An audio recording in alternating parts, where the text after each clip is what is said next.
Hi అండి, welcome to evening mini blog. సాయంత్రంగా అలా అమ్మ వాళ్ళ ఇంట్లోకి వెళ్ళానండి. వెళ్ళి కొద్దిసేపు ఉండంగానే 5:30కే ఫుల్గా మబ్బులేసి వర్షం పడిందనమాట. సో ఆ వర్షంలోనే ఇంటికైతే వచ్చేసి బట్టలైతే సర్దుకుంటూ ఉన్నానండి.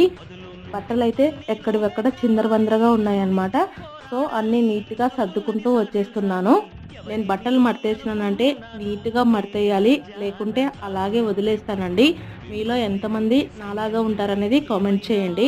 ఇక్కడ చీరలు అయితే అన్నీ మడతేసి పెట్టుకుంటున్నానండి. ఇలా చిన్న చిన్నగా మడతేసుకోవటం వల్ల కబోర్డ్లలో సర్దుకోవడానికి నీట్గా ఉంటుందన్నమాట.